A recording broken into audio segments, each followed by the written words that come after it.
cette nouvelle édition sur Monaco Info, au sommaire de ce journal.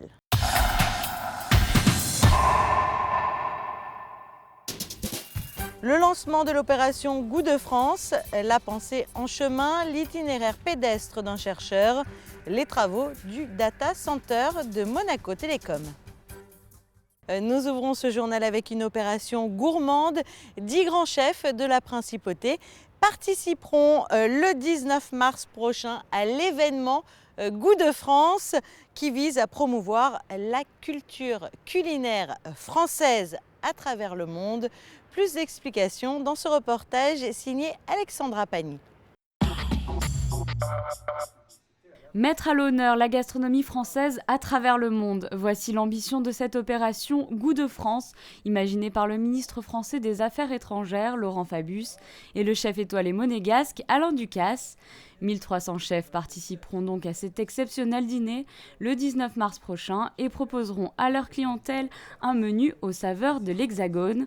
L'ambassadeur de France à Monaco, Adelin de la Tour du Pin, s'est volontiers impliqué dans ce projet, l'occasion pour lui de rassembler 10 grands chefs de la Principauté à la veille du printemps. La définition est très simple, c'est un dîner français.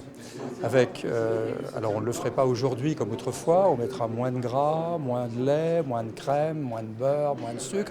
On fera un dîner plus léger, plus respectueux des produits et avec l'idée d'associer à la gastronomie française des produits locaux. Chaque continent a des produits qui sont excellents et qu'on a toutes les raisons du monde d'utiliser. Il s'agit bien sûr de restaurants de qualité, mais vous avez aussi bien des brasseries que des restaurants 3 étoiles qui vont participer à cette opération. Mais c'est vrai qu'à Monaco, il y a une tradition de la gastronomie française et c'est ça qu'on a voulu mettre à l'honneur. Et je dois dire qu'au départ, on a commencé petit. Quand on a commencé à envoyer des messages par Internet à un certain nombre de restaurants, on ne savait pas du tout quelle serait la réaction. Vous lancez votre ligne et puis vous voyez si le poisson mord. Et bien là, le poisson a beaucoup mordu.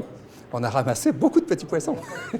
Les 150 ambassades françaises à travers le monde participeront également à cette manifestation en organisant elles aussi un dîner d'exception. Ce projet vient d'une idée d'Auguste Escoffier qui en 1912 avait initié les dîners d'Épicure, un même menu le même jour dans plusieurs villes du monde. Afin d'être tenus par le jury, les chefs monégasques ont dû se plier à un cahier des charges bien précis qui fait la part belle aux produits locaux et de saison. Je pense que le printemps, c'est les petits pois qui vont arriver. Je mettrai aussi le loup de Méditerranée qui est vraiment un poisson incontournable. Et il y a des petites choses amusantes. On va jouer sur les textures et les formes, mais avec vraiment les produits d'ici. C'est essentiel, c'est ce travail autour de la saisonnalité et des produits que nous offre la nature. Et donc, c'est ça qui m'amuse. La Principauté proposera une exception à cette opération. En effet, le lycée technique et hôtelier de Monaco a obtenu une dérogation pour son restaurant d'apprentissage Le Cordon d'Or, l'occasion d'associer ses élèves à ce beau projet. Le challenge nous plaisait pour plusieurs raisons, pour intégrer les élèves sur la manifestation sur plusieurs niveaux en fait. Entre autres, le côté bien sûr pratique cuisine, élaboration des menus et le travail des produits locaux. Et également tout ce qui est le côté gestion, calcul des coûts, calcul économique et également tout ce qui concerne l'accueil et la mise en œuvre du projet. Le rendez-vous est donc pris le 19 mars dans les 10 établissements partenaires de la Principauté. La liste des restaurants et les menus sont disponibles sur le site internet de l'opération. Le cycle de conférences de la Fondation Prince-Pierre s'est poursuivi ce lundi au Théâtre des Variétés avec comme invité Axel Kahn. Ce médecin généticien a effectué une randonnée à travers la France entière. Il revient sur son périple. Vanessa Dessy l'a rencontré. Il est avant tout un éminent généticien qui est surtout connu du grand public pour ses prises de position sur certaines questions éthiques et philosophiques. En 2013, le médecin se découvre aussi randonneur de haut niveau, capable d'avaler plus de 4000 km en réalisant 2 traversées diagonales de la France. Je suis un marcheur également depuis que je suis tout petit garçon. Et dans les années 80, j'avais lu le livre de Jacques Lacarrière, Chemin faisant. Et comme j'étais moi-même un grand randonneur, cela occupait une très grande partie de tous mes loisirs, je m'étais décidé à partir sur ces traces, à mettre mes pas dans ces pas. Il a fallu que j'attende évidemment d'être dégagé des charges un peu multiples que j'avais. Et dès que j'ai pu le faire, j'ai exaucé ce vœu ancien et je me suis mis en chemin. Au travers de ce périple, Axel Kahn réalise un carnet de voyage curieux et drôle où sont comptées les anecdotes de sa traversée sous le signe de la beauté des paysages. Mais pas seulement, puisque son itinéraire est également synonyme d'échange avec les populations qui racontent ce qu'est la vraie France d'aujourd'hui. Je donne rendez-vous tous les soirs, au point d'étape, alors que je marchais seul, aux gens qui étaient intéressés à discuter avec moi. Quand j'ai commencé, notamment en 2013, à marcher dans le nord-est de la France, très gravement éprouvé par la succession des crises industrielles, crises économiques, à voir les populations pratiquement à terre, en très grande difficulté sociale, psychologique, je me suis mis toujours à quêter la beauté, mais également à étudier ce qu'étaient ces réactions des populations confrontées à des situations diverses au point de vue de l'évolution des territoires.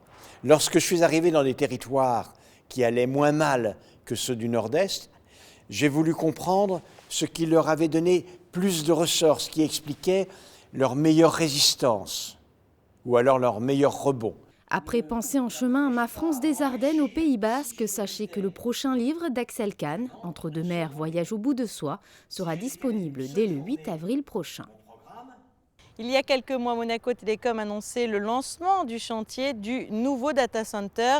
Les travaux ont débuté il y a quelques semaines et samedi dernier, les habitants de Fontvieille ont pu assister à une opération particulièrement périlleuse. Le reportage de Patricia Navarro. L'opération est impressionnante. 11 tonnes transportées dans les airs par une grue qui pèse, elle, pas moins de 400 tonnes.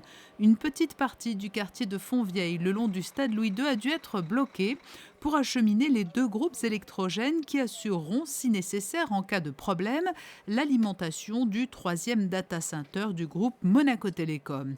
C'est sur la terrasse d'un bâtiment de la zone industrielle qu'ils ont été installés. Pour vous donner quelques chiffres, ce groupe de 11 tonnes, chacun fait 1600 chevaux. On regardait tout à l'heure, en gros ça permettrait d'allumer jusqu'à 20 000 ampoules de 50 watts et de faire tourner en autonome donc la totalité des salles informatiques qu'on va déployer dans ce bâtiment dans les mois qui viennent. Les travaux en effet pour assurer l'accueil de ces éléments sur le toit ont commencé en décembre. L'ensemble sera complètement calfeutré, traité anti-bruit, végétalisé pour que ce ne soit pas disgracieux. Les locaux qui accueilleront ce data center de dernière génération sont en plein travaux. 1000 mètres carrés vont être aménagés, dont 620 mètres carrés de salles informatiques. Donc, clairement, la dépendance des entreprises et le besoin en informatique est tel qu'il fallait à Monaco un outil à une échelle industrielle comme celle-là pour être sûr qu'on pouvait produire ici comme n'importe où dans le monde, avec la connectivité, avec le maintien en conditions opérationnelles, énergie, clim, et puis surtout dans une réflexion éco-responsable pour qu'on soit le plus efficace possible puisque ces petites machines informatiques consomment beaucoup d'énergie. Ce n'est qu'au mois de juin que le 3e data center de Monaco Télécom ouvrira ses portes après 7 mois de travaux réalisés par un groupement de sociétés monégasques. Il répondra à la demande croissante des entreprises de la principauté qui souhaitent disposer d'outils cloud de pointe, le tout dans un environnement maîtrisé et sécurisé. Toutes les données seront ainsi hébergées à Monaco. Des idées de sortie à présent pour ce jeudi soir. Le Théâtre des Muses présente une pièce, Les Cavaliers, et ce jusqu'à dimanche, avec à la clé plusieurs horaires au choix. Et le Théâtre Princesse Grace accueille sur les planches Francis Huster et Davy Sardou ce jeudi à 21 h. L'affrontement, une pièce entre le pas si bien et le pas si mal. Bouleversante et drôle, cette œuvre traite d'une confrontation entre un prêtre ivrogne irlandais au grand cœur et un séminariste rebelle qui a fait le trottoir. Passons à présent en revue la carte météorologique pour les jours à venir. Jeudi, du soleil et quelques nuages passagers. Le temps sera calme, accompagné de températures supérieures au normal. Comptez 15 degrés pour les maximales et 10 pour les minimales. Vendredi, moins de soleil que les jours précédents, mais aucune dégradation à prévoir. Un climat toujours aussi clément. Ce week-end, le temps se détériorera avec un ciel en grande partie nuageux et par instant des moments d'averse. Dimanche, la météo sera encore incertaine et les températures bien fraîches. Ce journal est à présent terminé. Dans un instant, la suite de vos programmes sur Monaco Info. À bientôt.